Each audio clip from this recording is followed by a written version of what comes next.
All right, I think we have everyone we're going to have for today, so we'll go ahead and get started. The topic of the webinar is best practices for controlling labor costs in construction. Obviously, a very hot topic in the industry currently with the various labor shortages you've been seeing across construction trades. It's really only kind of ramped up in the last year or so. My name is Kevin Bright. I'm a solutions engineer for ProNovos. It's a construction intelligence cloud specializing in analytics for construction companies. A little bit about myself. Before I joined ProNovos, I worked in construction project management for about 7 years. I worked for a design build contractor that built themed environments and high-end water features. So we really specialize in a lot of self-perform work, and that is kind of what we noticed across all of our projects was when we would run into when we would run into budget issues on a project, it was almost never because of material or sub-cost overruns. It was almost always because of issues with labor overruns. And we very quickly identified that as kind of a place we needed to focus on and make sure we really need to have a good handle on if we wanted to see a successful project. And then, like I said, after my time with OTL, I recently joined the ProNovos team to kind of help other contractors, really understand their data and their analytics to run more efficient operations, to kind of see the improvements on their labor costs. And then also just a personal note on me, I'm also currently getting my MBA at UC Irvine to kind of beef up my financial knowledge as well on the subject. So that's a little bit of background about myself, and we'll kind of dive into the topic now. So kind of the starting place we want to kick off here is what causes labor overruns. There's obviously a multitude of different things that can contribute to it on a project, but typically it kind of boils down to the same kind of underlying causes. The first one we see most often is the wrong equipment or tools to do an activity. And this one is always tough because it's really born out of kind of a good place by the project manager or the foreman or the superintendent. Usually what happens is they come across an activity, they realize they need to buy a special tool for it or rent a piece of equipment, but that's not in the budget. So rather than going out and spending that money for the right piece of equipment or the right tool, they say, hey, you know what? We can kind of make do with what we currently have. That's 95% as good. We'll make it work. And then, you get to the end of the activity and you end up spending way more on labor inefficiency than you would have spent if you just bought the right tool to begin with. We used to refer to it as penny wise and pound foolish, stepping over a dollar to pick up a dime. And that's something we see a lot that kind of causes those labor overruns. The next two kind of go hand in hand.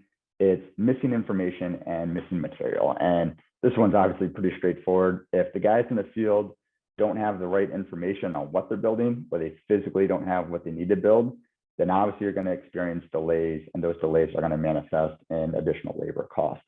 But it kind of goes to a deeper level than that when you talk about missing information and missing material. There's that kind of very obvious cost we just discussed, but then it also kind of manifests itself in a second manner where it makes it very difficult for the field crew to plan out their activities. If they don't know, what the information is or when material would show up, they really can't do that day-to-day planning. And when you're not kind of planning out on a day-to-day basis, you're not kind of setting goals and benchmarks that you need to hit. And that can kind of manifest itself in a certain uncertainty that will kind of delay your overall operations and contribute to higher labor costs as well. The next one we see very frequently is scope creep. I think this is something every contractor has experienced. You sign up to do A, B, and C on a project, and then you little by little find that you are doing A, B, C, and D. And it's something that can happen, very, very casually. And it's almost like these small little edge cases done time and time again that really add up at the end of the projects. One of my first projects I was involved in, we were doing excavation for an underground vault. And within our scope, we were meant to stockpile the dirt right next to the excavation. However, when we were on the site, the general contractor asked if we could kind of move it to the corner of the site, which was maybe only 100 yards away from where we were doing the excavation. We didn't think much of it at the time. We said, yeah, you know what, that doesn't seem like a big deal. We'll just take it down there. Well, little did we know, that extra 100 yards, doing it dozens of times over and over and over again throughout the course of the project really adds up. And by the end of the activity, we ended up running about 20% over in our labor. So that's a good example of how these kind of very small things and that little bit of scope creep can really kind of build up over the course of a project.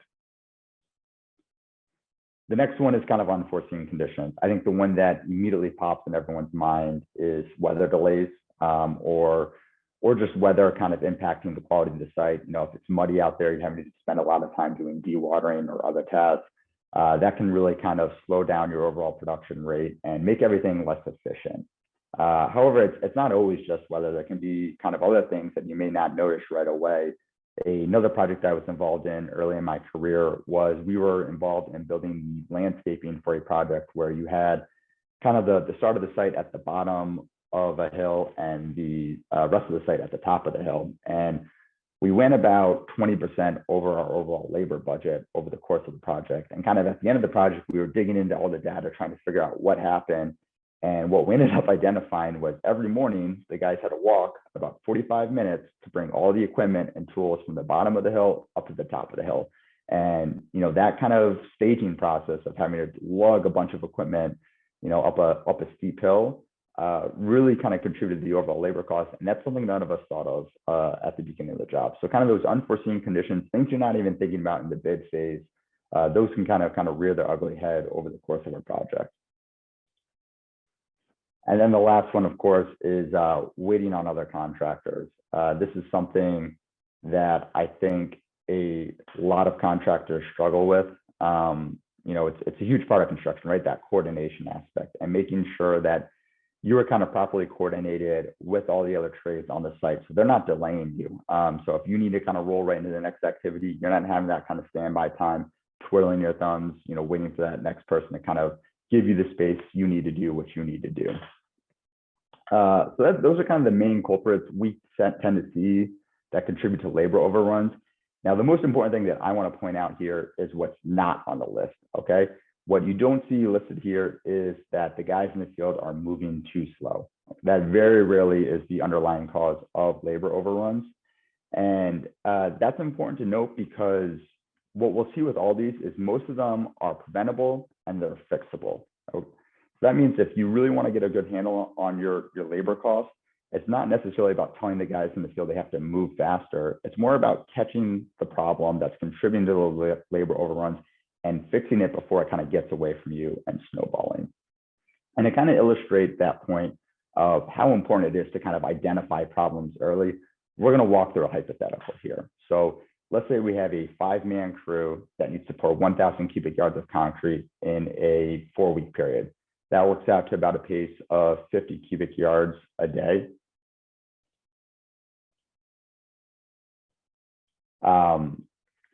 So if we kind of walk through this here, you'll see our crew size is 5 guys. Let's assume a labor rate of $45 an hour. Our duration is 20 days. That gives us, at the 50 cubic yards a day, that means our total concrete is 1,000 cubic yards.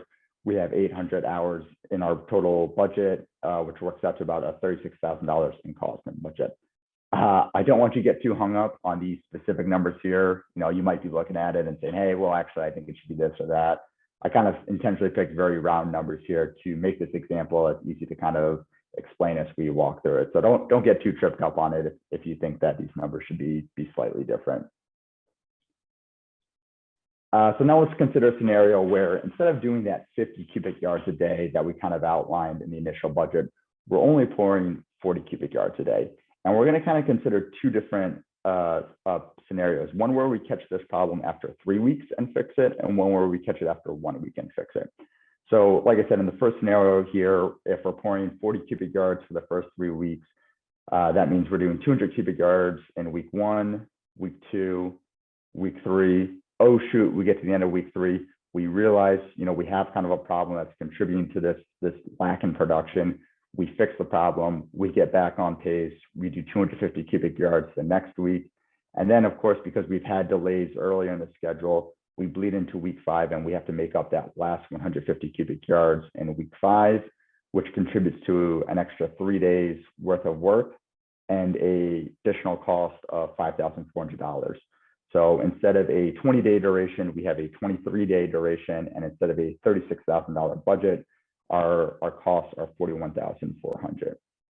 Now, if we catch the problem after 1 week, so we do 40 cubic yards a day for the first week, that works out to 200 cubic yards.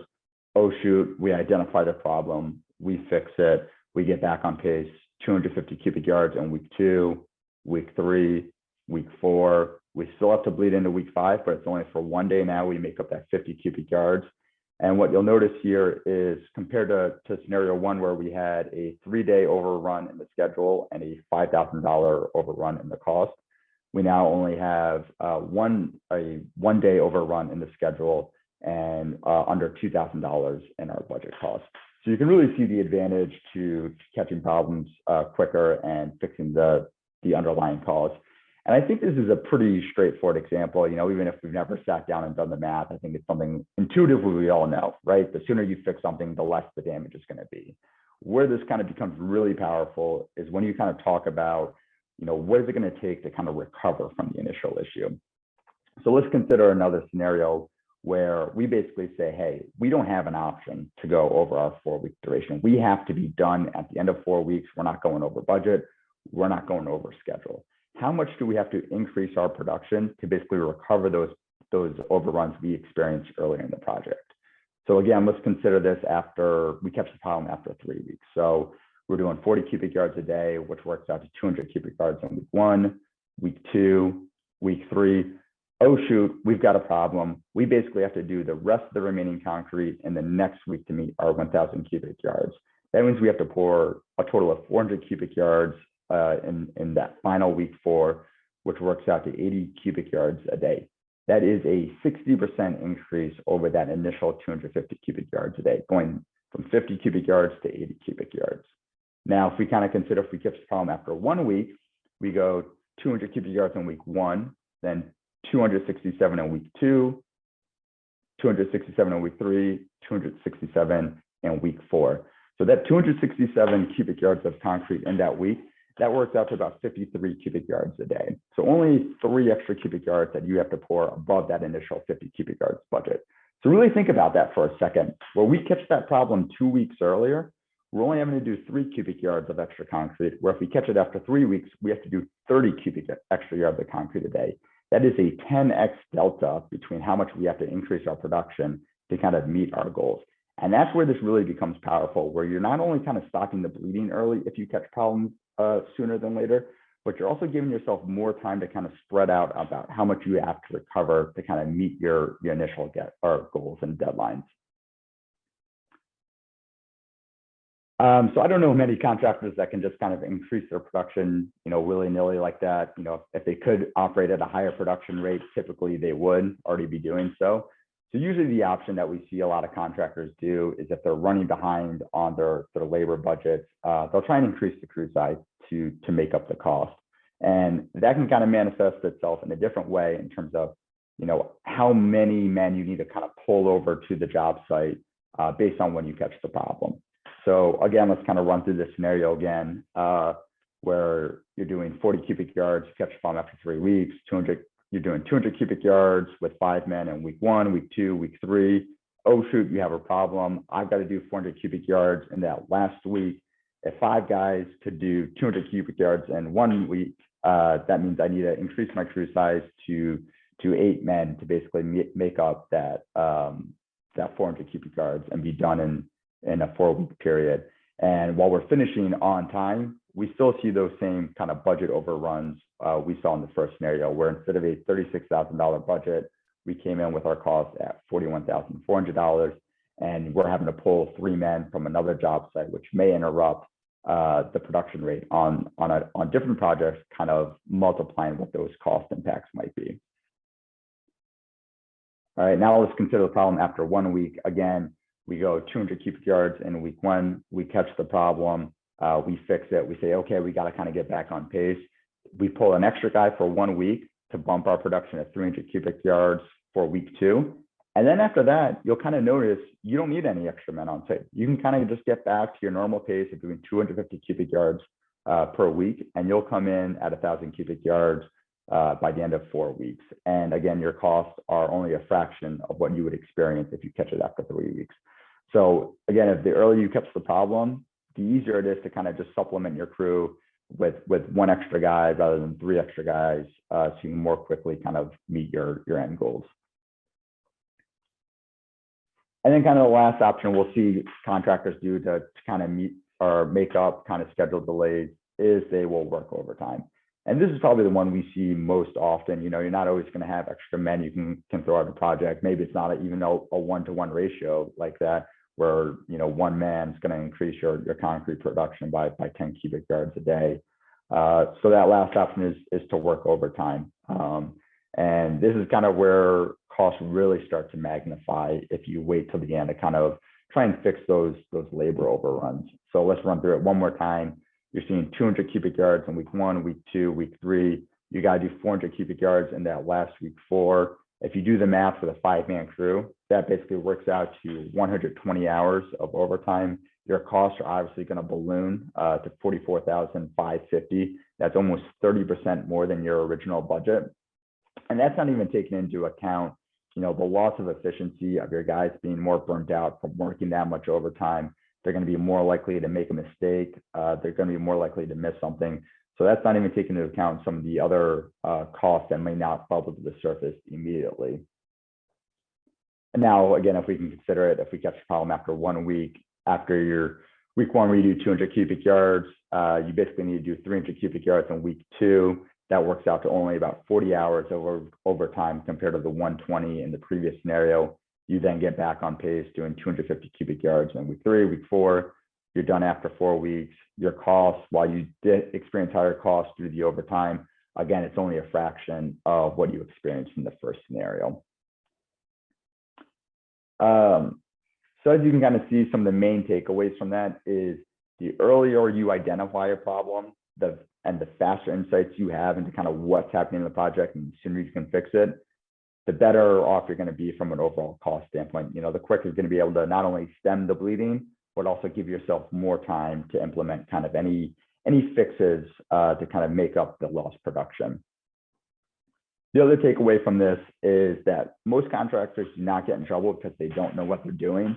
Most contractors get into trouble when they don't catch something in time, when you're kind of in that, you know, hey, we're 3 weeks into the activity, we only have 1 week left, and we're trying to make it all up here. That's never going to work. You really need to catch problems early on if you want to have any hope of doing anything about it. So what are some of the best practices we can do to kind of fix or to kind of implement that idea of identifying problems early? And really, that's it. It's not necessarily only about fixing the problems. It's about identifying it as early as possible. You know, it's not only what is the problem, but when you find out what the problem is. And the first step to do that is increase the feedback system and decrease the time to receive feedback. So the first step you need to do is establish consistent metrics that you want to track across the project. Not every, or I think it's probably very few contract or construction projects that are going to have a very obvious metric like how many cubic yards of concrete you need to pour a day. But anytime that you can establish a quantity that you're tracking from a production standpoint, that's going to be very critical to kind of establish goals and metrics that you need to meet on a day-to-day basis. And what we recommend for contractors, you know, if it doesn't break into quantities as easily as that, use a percentage complete. And that's always a little tough because there's going to be a bit of a subjective nature to that. You know, how do you measure whether you're 10% or 15% complete? But what we have found in our experience is that act of, you know, the crew kind of going through and saying, how much do I think I'm done? That's kind of establishing those goals and metrics for them. And it kind of keeps you honest in terms of, you know, are you on schedule? Are you behind schedule? Are you ahead of schedule? So that's, if you can do the quantities, doing a percent complete is the next best thing. The next thing we always recommend is to track it on a daily basis rather than a weekly basis. This is probably one of the trickiest things we see contractors struggle with, that if they are doing production tracking, it is usually coming from their payroll system, which kind of runs on a weekly or bi-weekly basis. And as we kind of saw from the example, if you're waiting 2 weeks to get the information about where you stand from a production standpoint, you've lost a lot of opportunity to kind of recover from whatever whatever mishaps you might have regarding your labor costs. So if you kind of implement a system where you're getting that feedback on a daily basis, it's giving kind of your crew much more up-to-date knowledge and sooner notifications that they might need to kind of change what they're doing if they're already kind of running behind schedule. And then the very last part of this is you need to focus on the root cause. What I was taught early in my career, and I think what works really well, is ask yourself why 5 times. You know, if you're running over budget, why is this happening? Okay, you have the answer to that, ask why again. Why is that happening? Do that 5 times, and by the time you ask why on the 5th time, chances are you're getting pretty darn close to what the root cause of the problem might be.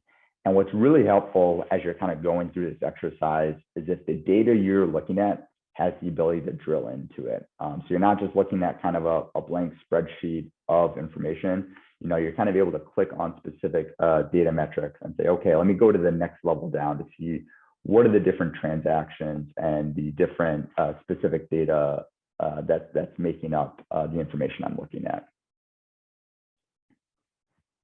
The next one is increased planning. You know, we talked about it at the beginning. What causes a lot of labor overruns is more from a planning standpoint. It's the missing material, it's the missing information. It's not being on the same page with other contractors. So increasing the planning is something I think every contractor knows they should be doing, but often kind of falls by the wayside as you're going through the days or the day-to-day grind of a typical construction schedule. So a couple of things that we always recommend is doing 2 to 3 week look ahead. I think this is something a lot of contractors do to begin with, but where we've kind of find contractors struggle is to really implement that into your day-to-day operations. You know, look at it on a everyday basis to make sure you're doing what you said you were going to do. You're keeping yourself honest, that you're not only kind of mapping out what you plan to do each day, but also what you need to get everything done. You know, do you need the purchaser to send you out certain material by a certain date? Do you need the project manager to get you a response on an RFI by a certain date? It's really that kind of snapshot in time of, hey, what are we going to try and do on the job site, and what do we need to get it done? And then the other part of the planning that we always recommend is doing schedule pull planning, where you're kind of working backwards from what are the key milestones and what do you need to do to meet those milestones. I think it's kind of counterintuitive for a lot of people the first time they kind of do one of these working backwards, but we find it really helps contractors understand what is the sequence of events that needs to happen to make sure you hit the critical milestones on the dates that you need to hit them. And the very last thing that we always recommend, and this is what we kind of specialize at ProNovos, is increase access to project information. You know, the first thing that's going to start with is giving digital access to project documents such as drawings, submittals, RFIs. Again, you know, what causes kind of these labor overruns isn't the guys moving slow. It's that they may not have all the things that they need to have to do the work they need to in the field. So if you're giving them that digital access to drawings where, you know, they're able to kind of pull it up on their iPad, the snap of their fingers, they're not having to run back to the office to print off a new set of plans. All those incremental minutes, you know, really add up to over the course of our project, and giving them that immediate access to information helps kind of close that gap where they're flying blind, that they have kind of more that immediate access to what they need to do. And then the second part of that is giving digital access to on-demand financial reports. I think this is one that contractors can tend to be a little apprehensive about. They don't like to kind of give financial reports to the field because, you know, what happens if they leave that lying around somewhere, somebody picks it up who you don't want necessarily to be able to see it. And that's why we find giving it in a digital format helps kind of fix that. You know, you don't have to worry about hard copies floating around the job site. But really the real advantage to this is you are giving your field kind of on-demand access where they can kind of check whenever they need to about how they're doing. They're not waiting, you know, a week or 2 weeks to get kind of a payroll report about what their labor costs are looking like. They can pull it right up on their iPhone or their iPad and say, hey, I have X number of hours to get this project done. I've spent X hours to date. I have X hours remaining. And that kind of immediate check that they can have to look at how they're performing on a project gives them a lot more agency to make sure that they're managing the project how they need to. So those were the main things that we were going to hit today on kind of some ways to track your labor and some best practices in managing it throughout the course of the project. I will open it now to any questions. If anybody has any questions they want to ask about what we discussed. I also have my contact info up on the screen here if there's anything you want to take offline and discuss with me after the webinar today.